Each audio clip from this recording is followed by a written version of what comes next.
I told that we would like to you make a presentation in the main hall, but yeah. That was a late edition. Yeah, next time you will speak at the main hall. Well, I didn't know I was coming for a long time. So, hello. Sorry, I don't speak Russian or Ukrainian, so I will speak slowly and let me know if you have any questions.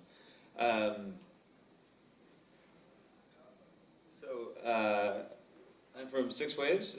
We're based in Hong Kong. I work in San Francisco, and we're a publisher of games on Facebook, and we are now publishing games on iOS and Android, just starting next month. So if you guys have games that you're interested in putting on Facebook, please come talk to me, or if you have mobile games that you're looking for a publisher, we'd love to talk to you also. We'll be focused on free-to-play games for mobile. Yeah. So real quick about me, I run the business development team for 6waves, and so it's my job to meet developers and find great games to partner with. And previously I was at Microsoft at Xbox as a producer and business manager. So a few slides about 6waves real quick. We started as a viral app developer in Hong Kong and started localizing apps and bringing games to our audience. Global audience, and really matured to become a games-focused publisher for Facebook. We're venture funded, but we're a profitable company, and we opened an office in San Francisco a year or so ago, and then we merged with Lolapse, who created Ravenwood Fair, which is a very popular game on Facebook that we publish. So we've since merged with them, and so now we have our own IPs and a few games we make ourselves, but the majority of our portfolio is from independent developers. More recently, we launched a fund so that we're actually funding development of mobile and social games. So for really strong concepts or from really good developers, we're willing to put money up front to secure publishing. And as I mentioned, we're going into mobile now. We will also be I'll get to that later. 1 second. So how do we work as a publisher? We provide these services below. The big thing we do, like any publisher, is distribution and marketing. We fund tens of thousands of dollars of Facebook advertising every day for games that we're excited about. We promote games to our existing users, our 30 million monthly active users. We also help with localization. We believe strongly in bringing localized versions of games to the different markets. So we can help with the costs and the process of localizing your game. We also can help with hosting. We have a big account with Amazon EC2, so we have good discounts there and can help with those costs. And we also have a game advisory service in that our product managers can help with best practices for implementing all the best social mechanics into games and making sure that the game is going to monetize very well. So we act as kind of a partner for game design for any game that we publish. Our network is largely on Facebook. We've got about 30 million monthly active users, 4.5 million daily active users, and we've also got some games on Yabage and Mixi in Japan, and Cyworld and Naver in Korea. These are some of the games that you might recognize that have done 1 million MAU or more on Facebook. Several of them have come from Russia, from Game Insight, and from Visor. So why am I here? We think that this is a very important region for social games and casual games. Obviously, you guys have very talented studios here, very efficient and cost-effective, which is great. And you're very proven, and so for us it's a big priority to be here and to meet you and to make sure that people know about 6waves, because there's a lot of, I think, great games being made for the Russian social networks that could work really well on Facebook, and I think more and more companies in this region should try Facebook. We're working very closely with Game Insight. We've published 5 of their games on Facebook. More recently, we've worked with Visor on the Zombie Island game, which is doing well, and previously worked with Social Anise and Red Spell. So we'll actually be establishing a stronger presence here soon by having a business development director in Moscow or in Kiev, we haven't decided yet, But soon we'll have someone who will actually speak Russian, and we'll be able to meet with you guys in person. We'll be located in the region, so that's very exciting for us. One of our big games right now, Airport City from Game Insight. There's a game we talk about how do we make a game big on Facebook. Like, we care about quality and really like games that retain and monetize strongly. We will pump lots of money into. So if you bring us a great game and it has the behaviors and the metrics that we're looking for, we spend, and we'll go very P&L negative. And lose money up front because we know that the game is going to generate long-term revenues. So Airport City, you may be familiar with. It's a very attractive theme, so it's easy for us to market it. We can get efficient cost per installs, and then the retention is good, and the revenue per daily users is very solid. So this allows us to spend tens and thousands of dollars a day on the game. So you can see that we grew the game quite steadily for some time now, and it's been great. It's a great game. So growing your game on Facebook, obviously being big is great, as you know. You guys, if you've worked on social games, you know that paid acquisition can be expensive. It's all about the funnel, though. You've got to get all those users in, and that 1% might monetize.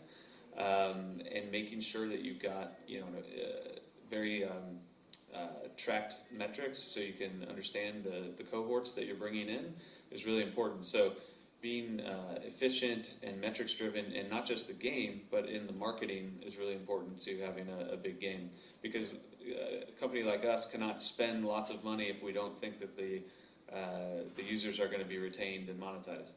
So obviously, the bigger you can get, the more cash flow you're going to have to keep sustaining the game and to build new games. So there's a variety of ways to grow your games on Facebook. And really these days it's so competitive on Facebook. There are so many developers making quality games. There's a lot of venture capital money that's come into the market. So many developers making really high quality games. And also on the marketing side, all of the big brand companies are now advertising in the same space. So the cost per install has gotten very expensive. So you really need to do many things to promote the game. Some of these include cross-promoting to an existing network.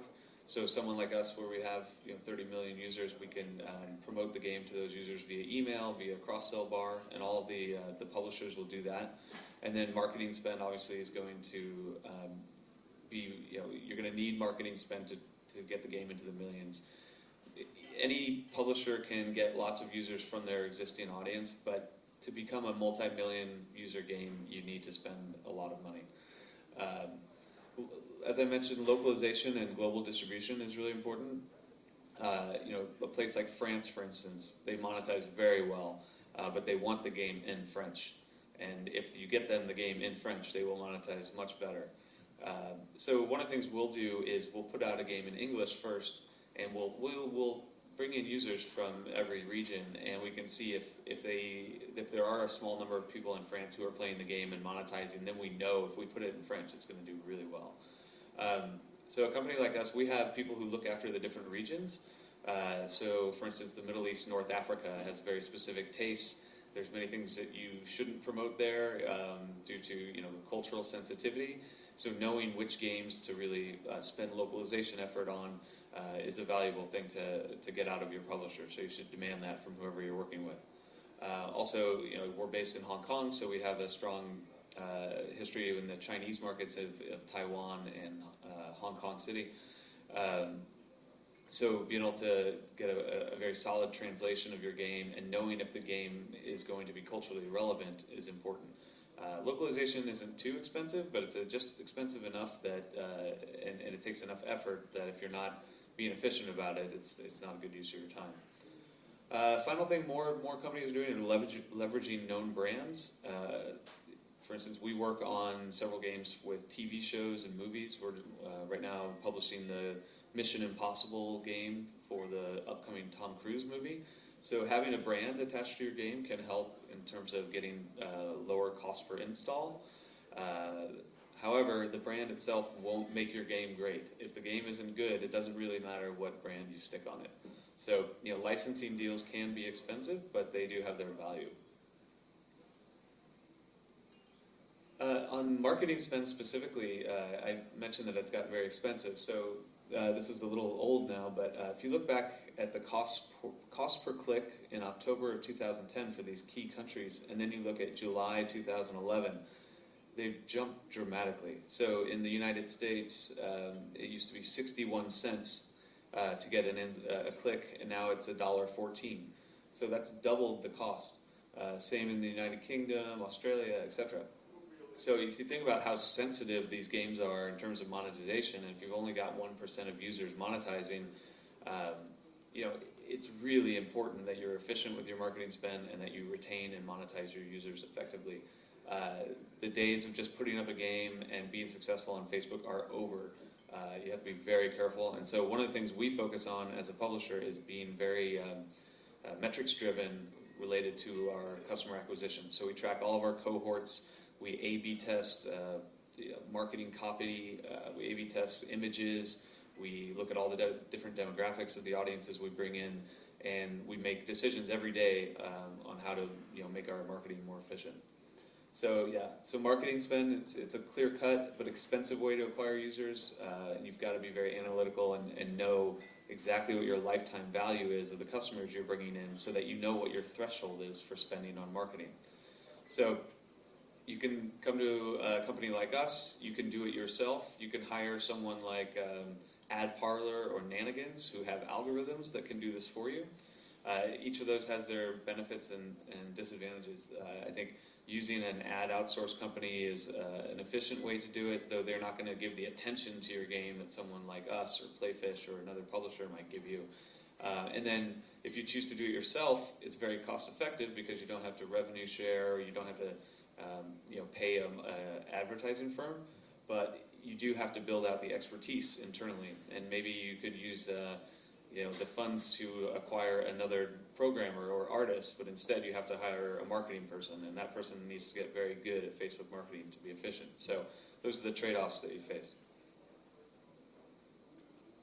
Click exchanges are very popular on Facebook. These are a couple of them. There's AppStrip and Amplifier, Mowdow. Essentially, you can get free clicks from other games, and then you give away clicks from your game. The good news is you can get an audience from these, but the challenge is that you're only going to get as many clicks in as you give out, right? So you're kind of you're basically bounded by the size of your own game. So you can't really grow to be a big game just using click exchanges. It's a nice way to get a little bit of traffic. It's a great way when you're doing a beta to get traffic, but you can't really rely on it to grow your game to a large scale. And also the traffic quality is pretty poor. So all traffic is not created equal. Traffic from paid marketing and viral is usually pretty good. Click exchanges is okay. Facebook promotion, the dashboard where they will feature your game for 2 weeks will give you a lot of installs, but it'll be very low quality. So you kind of get what you pay for in terms of the quality of the users that you bring into your Facebook game. Publishing, obviously, that's what we do. There's a lot of things to consider when you decide if you want to use a publisher. On the right, I think these are the major players in terms of Facebook right now. So Playfish has been publishing games for quite a while. That's EA. They obviously have their own games, but then they publish as well. We're very focused on publishing independent games. We're the largest publisher of independent games on Facebook. That's our core business. RockU has done some publishing, and they're still trying. We'll see how that goes.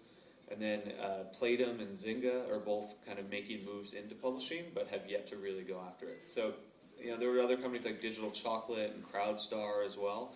There's kind of been a lot of companies that have come in and out of it. We feel good about our position as having been there for a long time, and we know this business well. So the key benefits of going with a publisher, the cross-promotion is great. So we've got all these users. For 6waves, we have 30 million monthly active users and 200 million email addresses that we can promote games to. Playfish has a great big network. Obviously, Zynga has a massive network. So that's a really nice thing. And then your publisher, of course, is going to pay for all the marketing and advertising, but that will only, they'll only do that if the game is really good and is going to be cost effective and profitable. Marketing efficiency is this is what we do. It's our skill, so we can take that need off your hands. Localization, and then a key benefit of using a publisher is that you get to focus on making games. That you guys can do what you do best, and we'll do what we do best, and it's a good partnership. The downsides are obviously revenue share. So everybody's different, but the revenue share is significant, and that's because of this cost of user acquisition. So we need to take a decent amount of the revenue coming so that we can afford to pay $1 or $1.50 to get each user. When you look at a game like Airport City that has had millions and millions of installs, we're spending hundreds of thousands of dollars on marketing, if not millions, to market these games. So you might spend $250,000 or $500,000 to make a game, but if it's going to go to 3, 4, 5 million users, you're going to spend. We'll spend more than you spent on making the game. So it's quite expensive. So that's why we have such a big revenue share. Now, obviously, if you can do that yourself and do it efficiently, and you get to keep all the money, that's nice. So there is that. Exclusivity is another trade-off.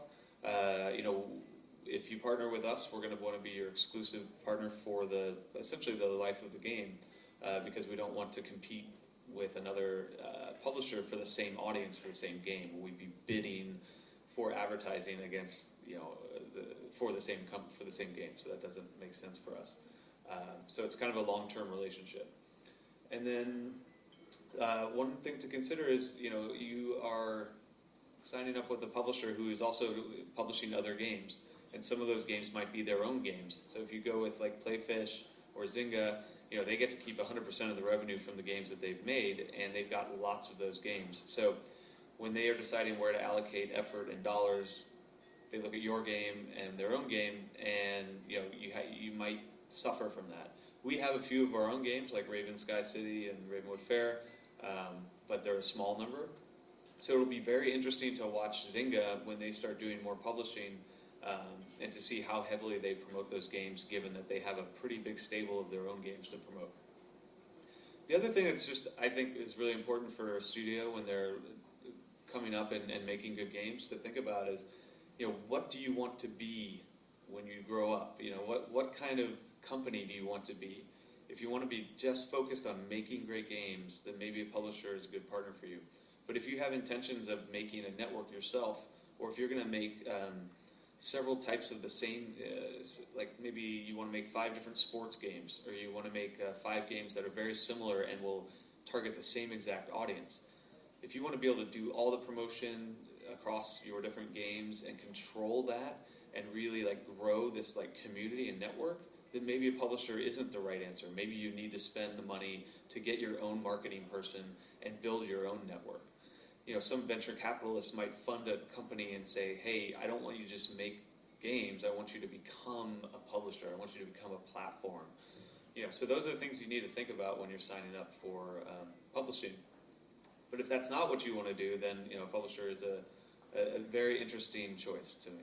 It can be very helpful.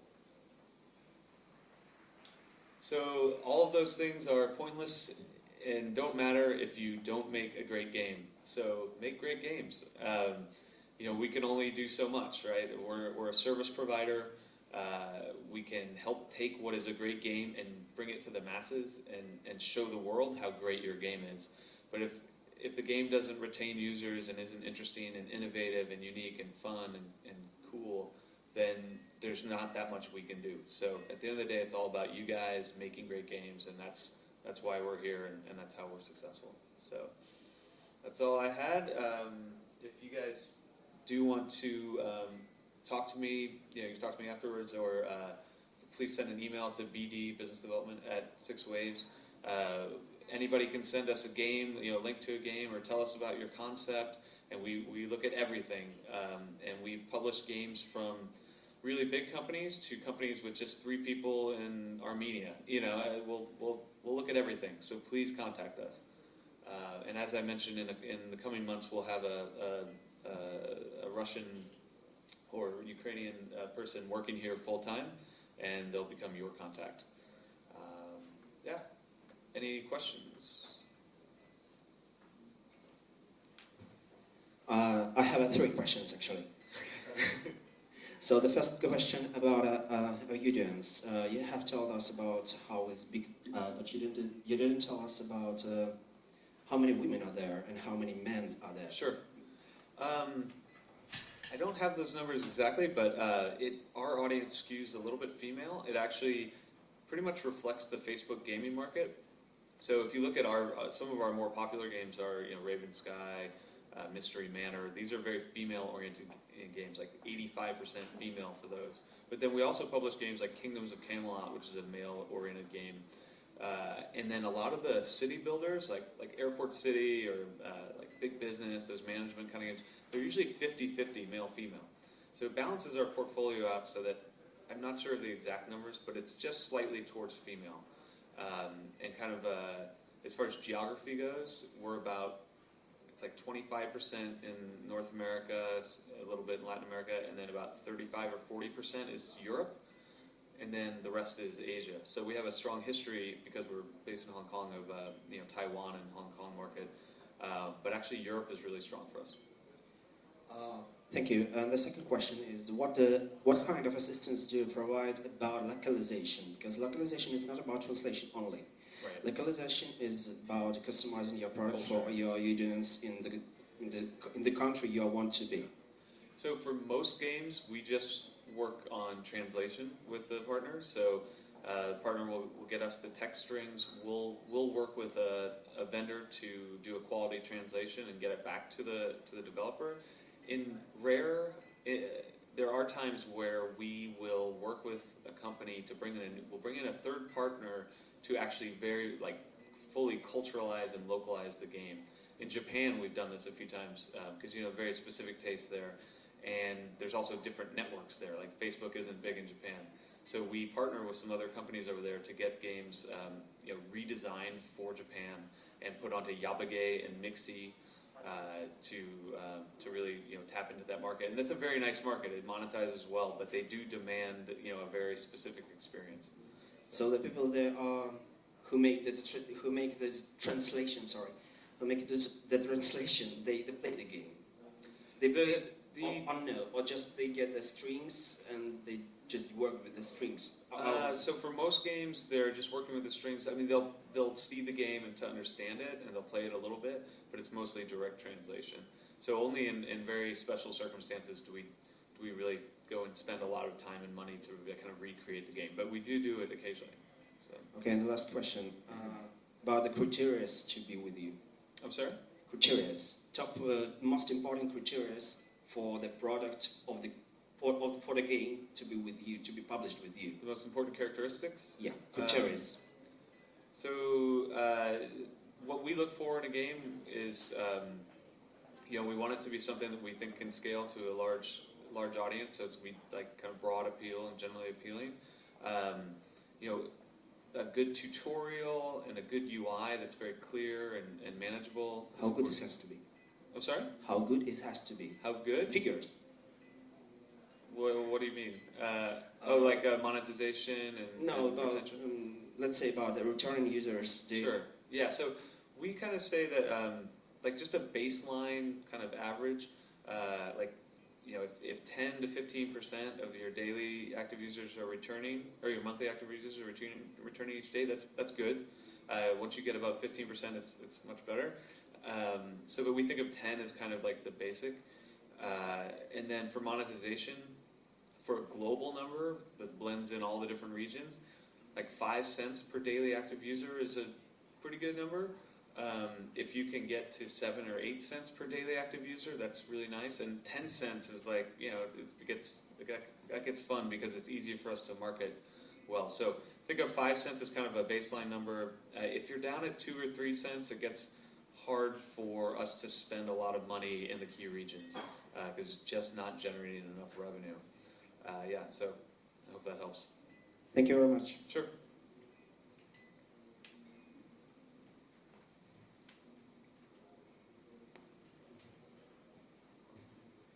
Andrei, Imo Games. In modern social games, there are lots of ways of monetization. You can buy game currency, you can buy exclusive items, you can speed up some processes, and you have some limited time offers. Mm-hmm. And the question is, what is the most efficient way of monetizing your game on Facebook? I think that there's a big trend that we've seen over the last year that's done very well, which is the speed up. Speeding up is really important to these games, because I think that you have a lot of players who don't have a lot of time, and they like the game but they don't want to wait, and they are the same people who maybe have good incomes and are okay with spending money, but they have a busy life, so they want to speed things up. So we look for that. That's very important. We find that kind of like customizing avatars and personalization is okay, but it's usually not enough. Like games that are like dress me up games, or highly avatar based, or going after younger audiences like teen girls or whatever. They do okay, but they don't monetize as well as some of these other kind of mechanics. So speeding up is great, and then buying special items that have perceived value. But yeah, generally consumable items like speed ups are very effective. And we're starting to see that on mobile games too. I think a lot of the characteristics that we see on Facebook games are now working on iPad games and iPhone games. Games that Game Insight is publishing, like My Country, games like the Smurfs Village game. These games play just like Facebook games. There's the same mechanics like speed up, and they're doing very well. So we're very excited about free to play on mobile, and using the same things that we do on Facebook in the mobile space. There's always going to be lots of people making great $1 Angry Birds kind of games, but we really think there's an amazing opportunity still to grow the free-to-play market on mobile with these kind of gameplay mechanics.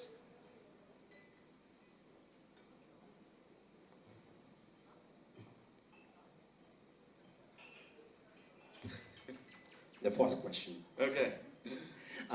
Do you have some condition about the stage of the game? It has to be on the Facebook. It has to be brand new, or it can be published by ourselves, maybe, I don't know.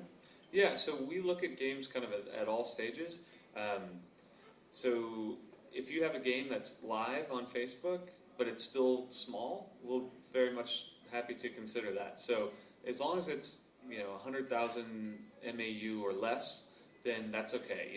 We actually it's nice when a game has an audience in it, so you can see how it's doing and see the statistics already, and that gives us confidence that's a game that we can grow. So as long as it's kept relatively small, we're happy to evaluate it and see if it's something we want to publish. And then also if a game is like in alpha or beta, we're happy to look at that also, and you can just tell us, hey, these 5 things aren't in yet, but they're coming soon, and here's the feature roadmap.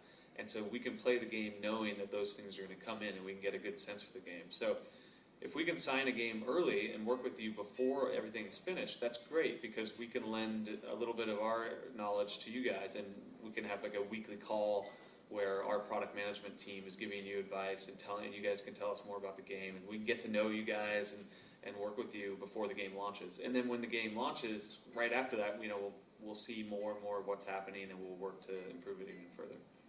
Thank you one more time. Thank you.